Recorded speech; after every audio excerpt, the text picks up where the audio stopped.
Okay, I would like to thank the opportunity to present today on behalf of the University of Pittsburgh on peri-procedural guidance in transcatheter mitral valve therapies.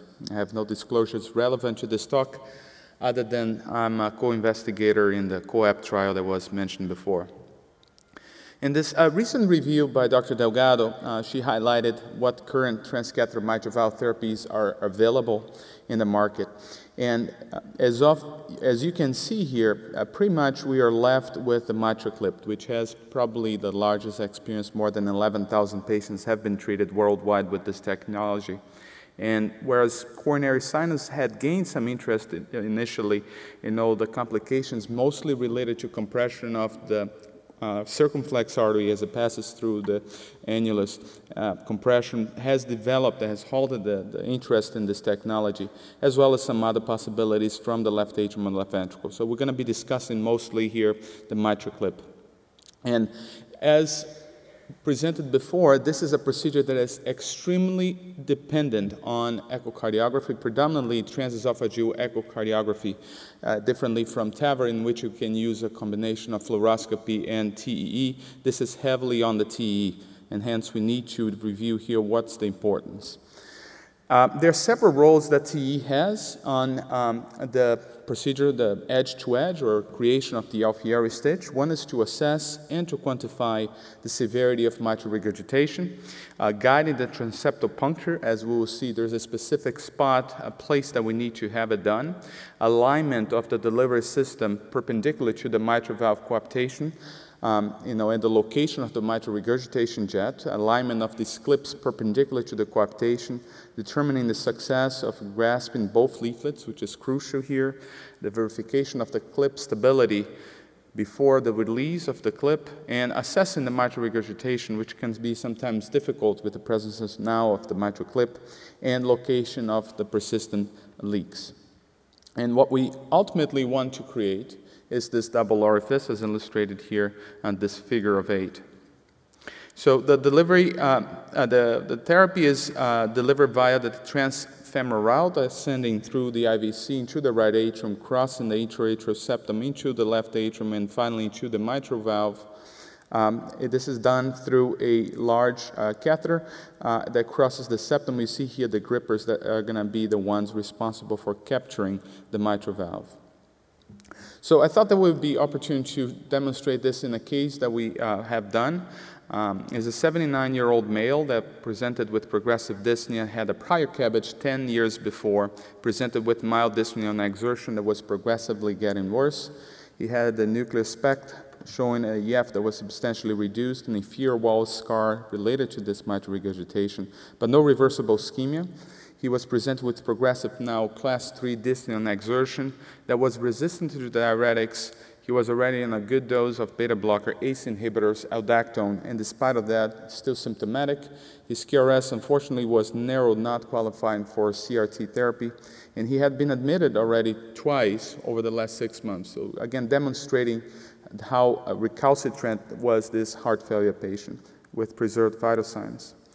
He had a transthoracic echocardiogram done in our institution, again, severely dilated and dysfunctional ventricle with a very broad-based vena contracta, as well as PISA here with the dense regurgitation jet. As you can see, a severely depressed ejection fraction, severely reduced global longitudinal strain with pulmonary vein flow reversal. And by 2D method, PISA method, his ERO was calculated at 0.2 square centimeters with a regurgitant volume of 4 mLs per beat.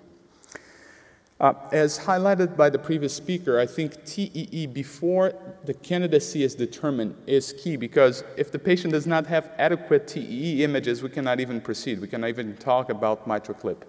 And we do this routinely before to assess not only presence of left atrial thrombus, which is an exclusion criteria, but also is this patient suitable for MitraClip? Does he have adequate windows?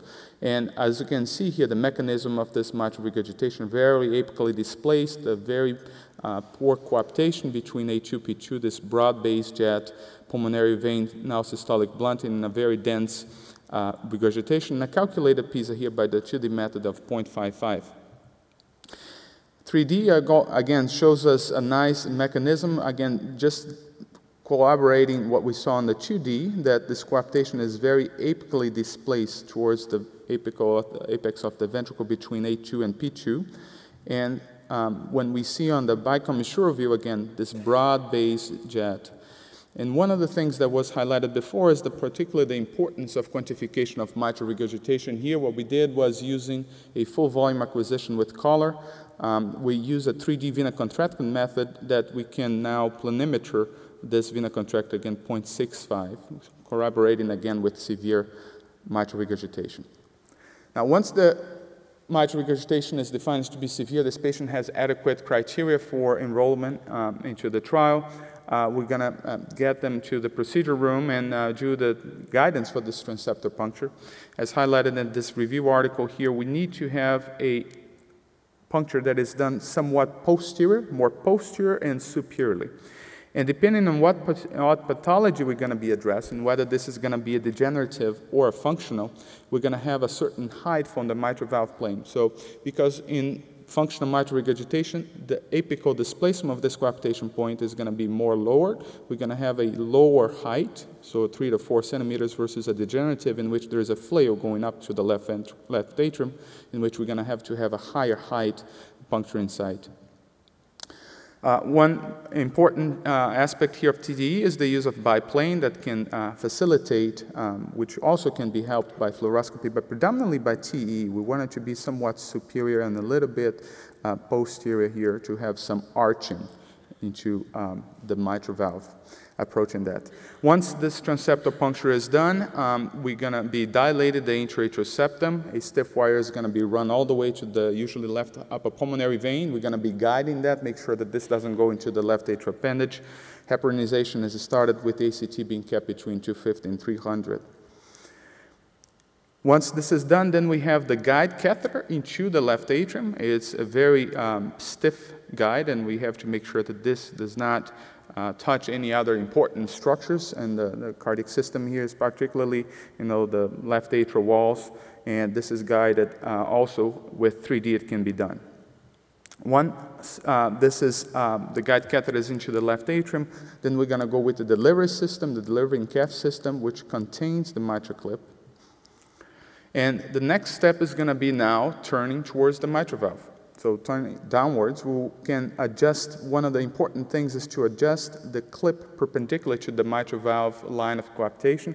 As you can see here, this is not completely perpendicular, and once we show that to the interventional cardiologist, a little bit of clockwise rotation makes this very perpendicular, and also oriented to the site of main regurgitation. We wanted to intersect, to dissect this mitral regurgitation jet to the point of maximum expansion of that jet. Once we cross the mitral valve into the left ventricle, we're going to have to recheck again the orientation of this clip. And you would say, why don't I just adjust the clip position right here into the ventricle? Well, we don't want it to be adjusting so much into the left ventricle because, as highlighted before, there's a lot of cord apparatus here that we don't want it to get entangled or trapped into. So we're going to have to recheck, and this can be done either with a deep transgastric. Here we can see a misaligned clip, and this is after the orientation being perpendicular to the coaptation line, or with the 3D. And obviously the 2D can be used as well, but this is mostly done to make sure that we have A2P2 clipping here.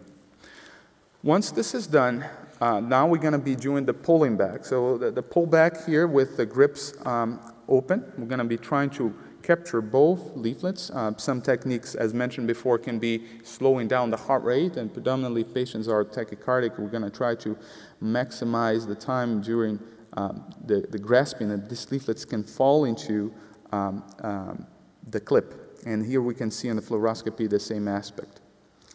Once this is obtained, we want to make sure before because we tend to have an impulse of putting the collar right through. We want to make sure that these leaflets are well grasped by the clip.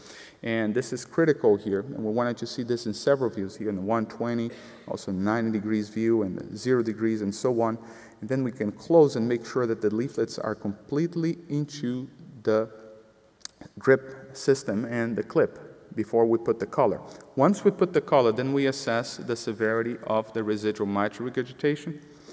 We're going to look into also the density of that CW, the spectral Doppler. As we see, there's substantial decrease, still blunting on the pulmonary veins, and also checking the gradients, making sure that we have not traded one problem for another problem.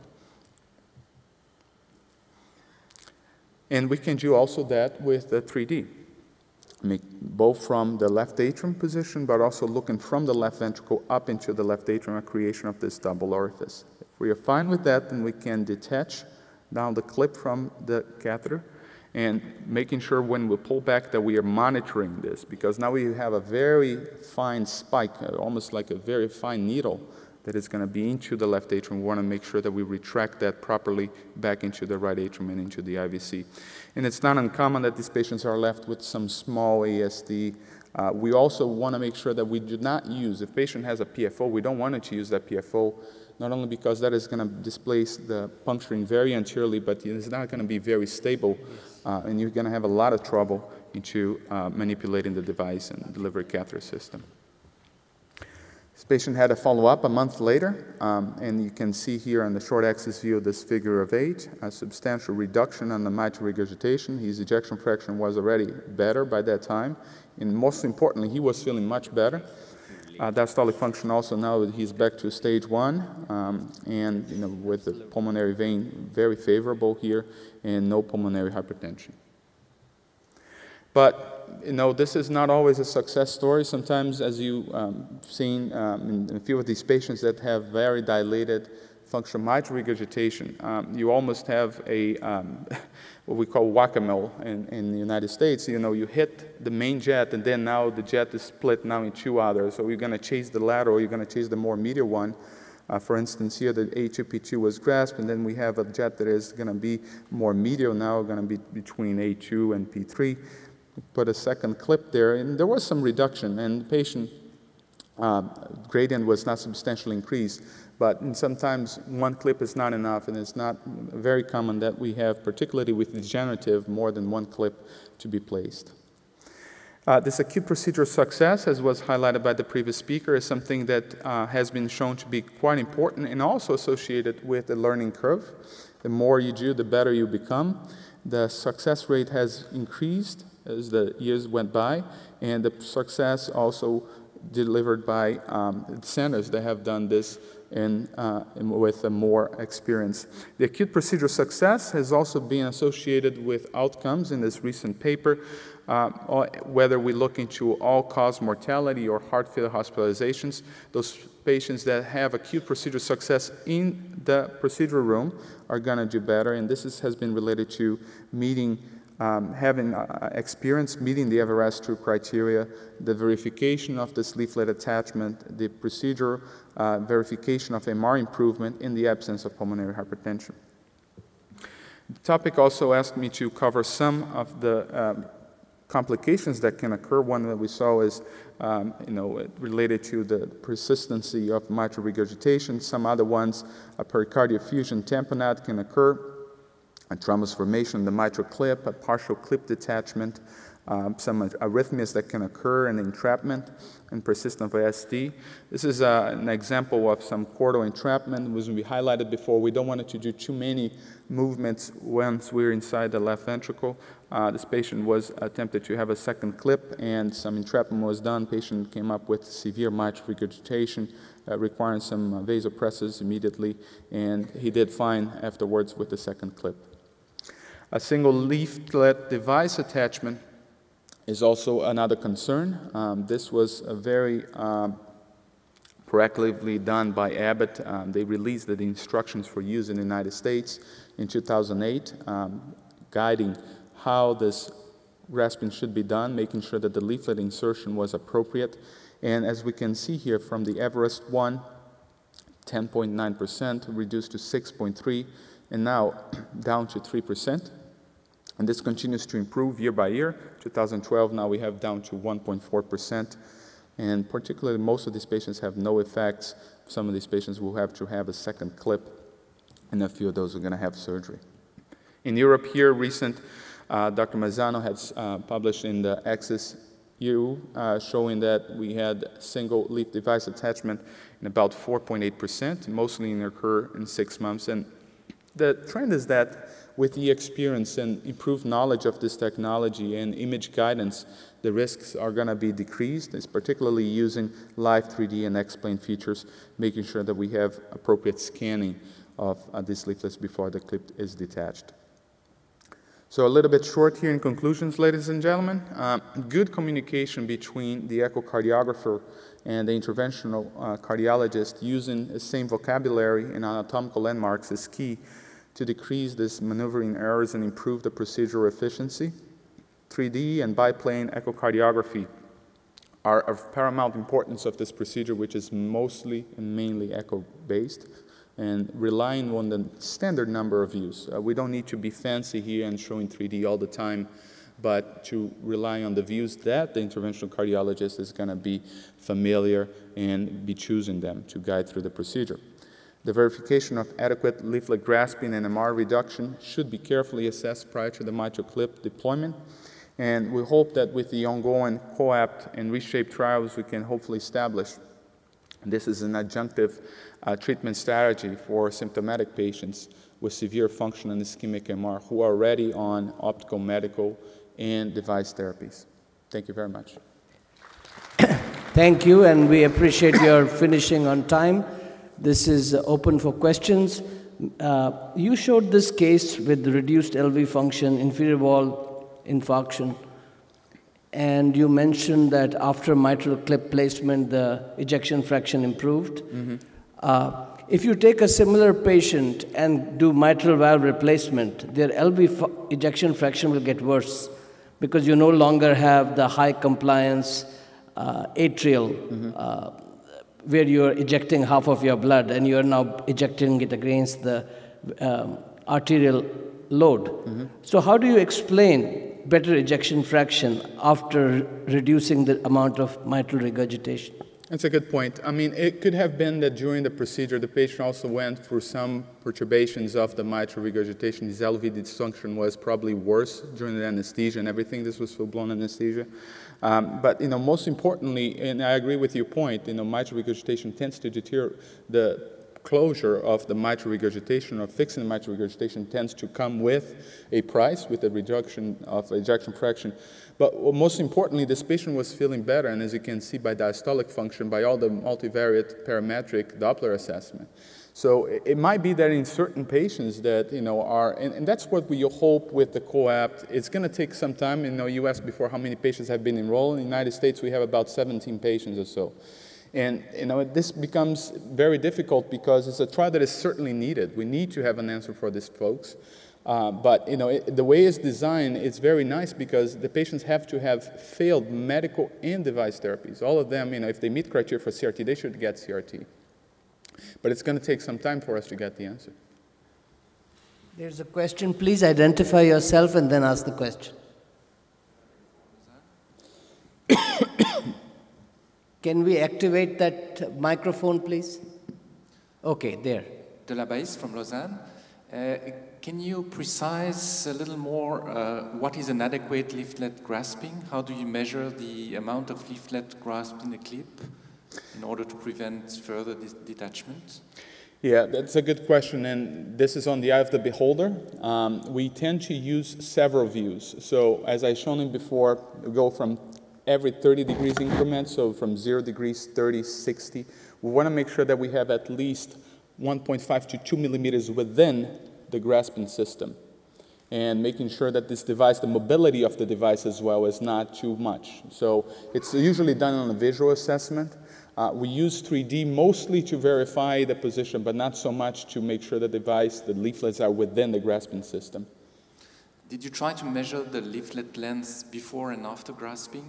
Try to figure out what portion of the leaflet is in? And that's a good aspect. No, we have not done that, and it could be probably helpful, yeah. Thank you. Mm-hmm. Okay, thank you. So we will